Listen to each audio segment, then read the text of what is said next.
Alright मेरे प्यारे प्यारे दोस्तों, मैं हूं हारिस सुल्तान और वक्फ अमेंडमेंट बिल, बल्कि अब तो लॉ बन गया, वो आ गया। बड़े अरसे से मैं इसके बारे में सुनता था, मुझे थोड़ा बहुत सरफेस लेवल का नॉलेज है और अभी भी मैंने 2-3 आर्टिकल्स ही पढ़े हैं, so I am not an expert. लेकिन इसलिए इसके जो मोटे मोटे पेन पॉइंट्स हैं मैं वो चाहता हूं कि एक्सप्लेन कर दूं, और जो उसकी सपोर्ट में आर्गूमेंट्स हैं और जो उसके अगेंस्ट आर्गूमेंट है, कॉमेंट्स में मुझे जरूर बताइएगा कि उसका क्या सोल्यूशन है। मुझे इस बिल में मैंने जितना भी देखा है इसमें सिर्फ एक प्रॉब्लम नजर आई है, और हो सकता है वो प्रॉब्लम अनफाउंडेड हो, और आप लोग कमेंट्स में ये जरूर बताइएगा कि क्या वो प्रॉब्लम है, वाकई में है, या उसको या वैसे एग्जैजरेट किया गया। तो पहले मैं आपको ये बता दूं वक्फ बोर्ड क्या है। वक्फ बोर्ड इंडिया में एक सेमी बॉडी है जो Muslim graveyards, mosque, shrines, historical buildings उनको ओवरसी करती है, उनकी मेंटेनेंस, उनकी जो भी उनसे रिलेटेड जो काम होता है वो उसको ओवरसी करती है। जाहिर बात है, चूंकि ये मुसलमानों से रिलेटेड था, इसलिए इसका पूरा एक ये बोर्ड है, उसका चेयरमैन है, उसके मेंबर्स हैं, उस पूरा जिस तरह एक बोर्ड का स्ट्रक्चर होता है वैसे है। वो सारे के सारे मुसलमान थे, उसमें कोई ट्रांसपेरेंसी नहीं थी। और जो क्रिटिक्स थे वो ये कहते थे कि अगर हुकूमत सरकार सेक्युलर है तो उसको एक ही स्टैंडर्ड अक्रॉस द बोर्ड लगाना चाहिए, लेकिन जो हिंदू टेम्पल्स या जो हिंदू सेक्रेड जगह हैं उनके ऊपर हैवी गवर्नमेंट की ओवरसाइट थी। ये वही प्रॉब्लम है कि जो हमने वेस्ट में भी देखी है, कि वेस्ट के लोग कहते हैं कि आप बनते तो सेक्युलर हैं, लेकिन जो डोमिनेंट रिलीजन है, जो मेन रिलीजन है या कम्युनिटी है, उसके ऊपर गवर्नमेंट जो है वो अपना बड़ा हैवी हैंड रखती है, और जो इर्द गिर्द के लोग हैं उनके ऊपर हैवी हैंड नहीं रखती, और उनको अनफेयर एडवांटेज मिल जाता है। ये हमने पूरी दुनिया में देखा है। एंड अगेन सोसाइटी शायद इस वक्त ऐसे जगह पे आ गई हैं, या एवोल्यूशन के, इस सोसाइटल एवोल्यूशन की मैं बात कर रहा हूँ, कि इस स्टेज पे आ गई हैं कि वो ये समझती हैं कि अगर आपने लॉ अप्लाई करना है तो सबके ऊपर across the board equally law apply करें, वरना वो चैरिटी वाला जो एक माहौल था वो अब चला गया, वो वेस्ट में भी चला गया। 80s और 90s में अगर आप थोड़ी माइनॉरिटी हो मुसलमानों की वेस्ट में या इवन इंडिया में या कहीं पे भी हो, तो उनको अपीस करने को इग्नोर किया जा सकता, क्योंकि उस वक्त मुसलमानों का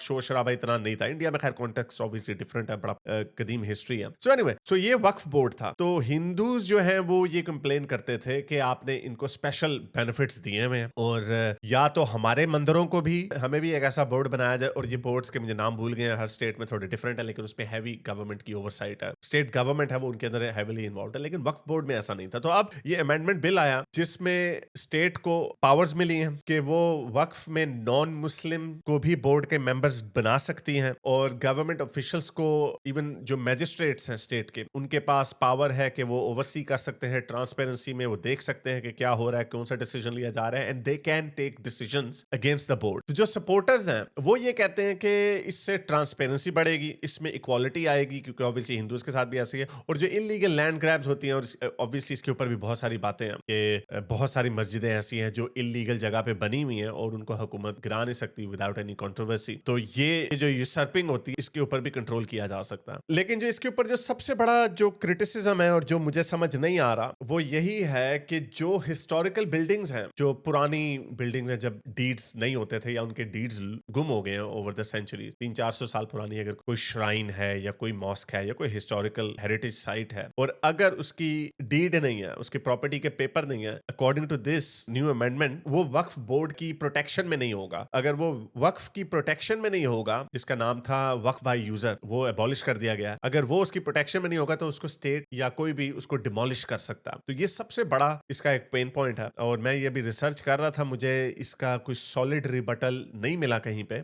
यही एक सबसे बड़ा पॉइंट उठाया जा रहा है कि क्या हिस्टोरिकल बिल्डिंग्स भी गिरा दी जाएंगी, या उनकी प्रोटेक्शन का जो स्टेटस है वो लूज हो जाएगा। तो इसका क्या सोल्यूशन है, क्योंकि अकॉर्डिंग टू दिस ये लूप होल है या इसको कंसिडर नहीं किया गया, I don't know what that is. लेकिन जो क्रिटिक्स हैं वो यही कह रहे हैं कि जो पुरानी बिल्डिंगें हैं जिनके पेपर वर्क नहीं है, चाहे हो सकता है वो ज्यादा बड़ी आलीशान ना हो, इनसिग्निफिकेंट सी पुरानी बिल्डिंग हो, पुरानी मस्जिद या श्राइन हो जो 400-500 साल पुरानी हो, तो उसको इलीगल इंक्रोचमेंट के जुमरे में डाला जा सकता है। अगेन आई वाज रीडिंग, मैंने वक्फ अमेंडमेंट एक्ट के जो प्रो हैं जो आर्टिकल्स, मैंने उनको भी पढ़ के और उनको फिर चैट जीपीटी में भी डाला कि मुझे बताओ कि क्या इसका कोई कहीं पे कोई इसका रिबटल दिया गया। तो मुझे इसका रिबटल तो नहीं मिला। आई होप के शायद आने वाले दिनों में मिल जाए। एंड अगेन जो मुझे इसमें उम्मीद वो ये है कि यही फॉर्मूला जो है वो आपके हिंदू टेम्पल्स पे भी अपनाया जाता है। तो हिंदू टेम्पल्स भी बहुत सारे ऐसे हैं जो पुराने हैं, जो हिस्टोरिकल बिल्डिंग्स हैं, जिनकी डीड नहीं होगी, बट इट डजंट मीन कि उसको डिमोलिश कर दिया जाता। सो अगर टेम्पल्स के साथ नहीं किया जा रहा तो ऑब्वियसली ये तो एक बेवकूफी होगी कि आप 400 साल पुरानी बिल्डिंग को गिरा दें, अनलेस ऑफ कोर्स कि उसके ऊपर कोई डिस्प्यूट खड़ा कर दिया जाए कि यार ये टेम्पल को गिरा के इसके ऊपर बिल्डिंग बनाई गई है, which which again I am not in favour of that, कि आप कैसे एक अपनी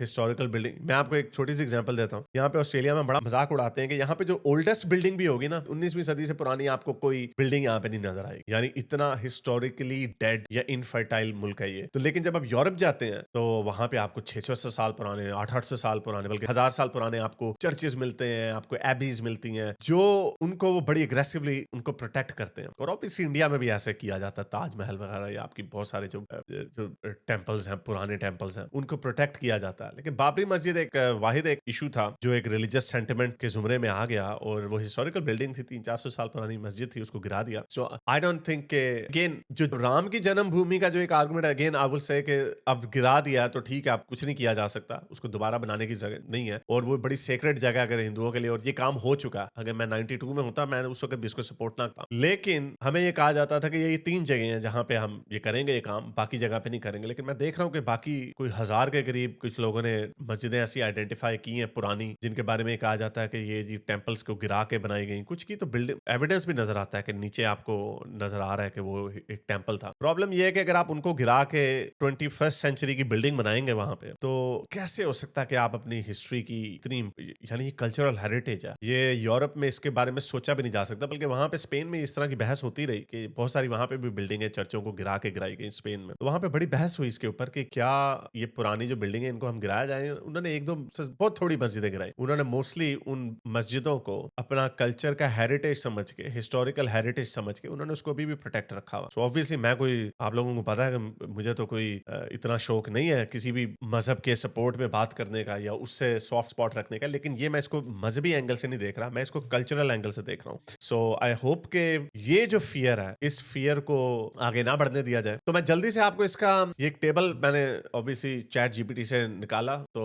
ये टेबल मैं आपको बता दूं कि क्या है। तो ये मेजर इसके डिफरेंसेस हैं कि पहले सिर्फ मुसलमान वक्फ बोर्ड के मेंबर हो सकते थे, अब नॉन मुस्लिम भी अपॉइंट किए जा सकते हैं। जो मैंने भी आपको बताया कि वक्फ बाय यूजर जो है वो पहले रिकॉग्नाइज किया जाता था। वक्फ बाय यूजर यही है कि किसी भी बिल्डिंग को, रिलीजियस साइट को वक्फ की प्रोटेक्शन में लाया जा सकता था, यानी पुराना अगर इसका कोई प्रॉपर्टी का डीड नहीं है तो आप ये कह सकते हैं ये दुर्गा ही हमारी प्रोटेक्शन में है। लेकिन वक्फ बाय यूजर को अब अबॉलिश कर दिया गया और फॉर्मल डॉक्यूमेंटेशन इज रिक्वायर्ड, यानी फॉर्मल डॉक्यूमेंटेशन नहीं है तो उसको वक्फ बोर्ड की प्रोटेक्शन नहीं होगी। लिमिटेड रोल था पहले गवर्नमेंट के ऑफिशियल्स का, उसके कोई वेरिफिकेशन वगैरह नहीं हो सकती थी, लेकिन अब डिस्ट्रिक्ट मैजिस्ट्रेट्स जो हैं उनके पास पावर है कि वो वैलिडेट भी कर सकते हैं और इन्वेस्टिगेट भी कर सकते हैं। मुतवल्ली जो केयर टेकर होते हैं, ये पहले से मिलता जुलता है कि उससे मुसलमान जो है केयर टेकर, उससे मुसलमान ही केयर टेकर हो सकता है, लेकिन अब ग्रेटर गवर्नमेंट ओवरसाइट और इन्फ्लुएंस से अगेन, क्योंकि अब आप मजीद लोगों को भी इन्वॉल्व कर सकते हैं। But I think they will keep it, जो केयर टेकर है मेरा ख्याल से वो उनको मुसलमान ही रखेंगे।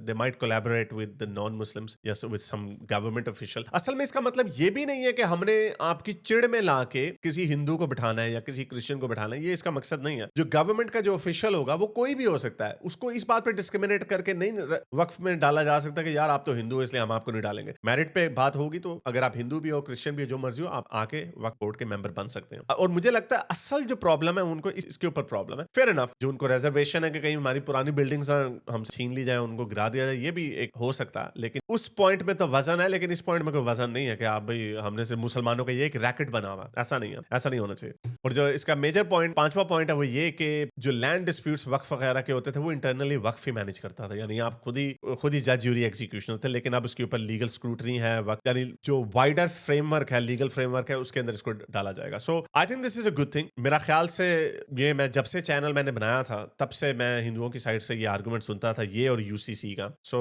यूसीसी के ऊपर भी बात हो रही है कि वो भी आएगा, and I think that would be a good thing for India और इवन फॉर मुसलमानों को चाहिए कि जो मेन स्ट्रीम जो सोसाइटी है उसका हिस्सा बने। ये एक्सक्लूसिविटी, ये अपीजमेंट या सेपरेट प्रोटेक्टेड स्पीशीज का जो इन्होंने एक अपना स्टेटस रखा हुआ है कि हम अलहदा, हमारे ऊपर कोई बात ना, हमने अपना अलहदा से 1.5 यूनिट की मस्जिद खड़ी कर दी है, it's actually not good for मुसलमान in the long run themselves. क्योंकि जब आप एलियनेट होते हैं, आइसोलेट होते हैं, यही आप 19वीं सदी के भारत को भी देख लें, सैयद अहमद खान ने भी यही कहा था कि हम ये मुसलमान जो है अलहदा से अपने मदरसे का सिस्टम चला रहे हैं, अपनी एजुकेशन को मॉडर्नाइज नहीं कर रहे, मॉडर्न एजुकेशन में हिस्सा नहीं ले रहे, जिसकी रिजल्ट में हिंदूज बड़ी तेजी से तरक्की कर रहे हैं। और दैट वाज ट्रू कि जब 20वीं सेंचुरी का आगाज हुआ तो जो मेन पॉलिटिकल क्लास थी कांग्रेस की, उसमें मुसलमान भी थे, लेकिन उसमें जो हिंदूज थे वो उस वक्त की एजुकेशन से अप टू डेट थे, जिसकी वजह से उनको एक एज मिला। और बात है कि बाद में कायदे-आज़म मोहम्मद अली जिन्ना वगैरह जैसे लोग आए, उन्होंने फिर 1.5 ईंट की मस्जिद बनाई और जिद में एक मुल्क का बंटवारा कर दिया। That's a different thing. तो ये मेरे मेरे ओपिनियन में ये मुसलमानों के लिए ज्यादा अच्छा है कि आप जितना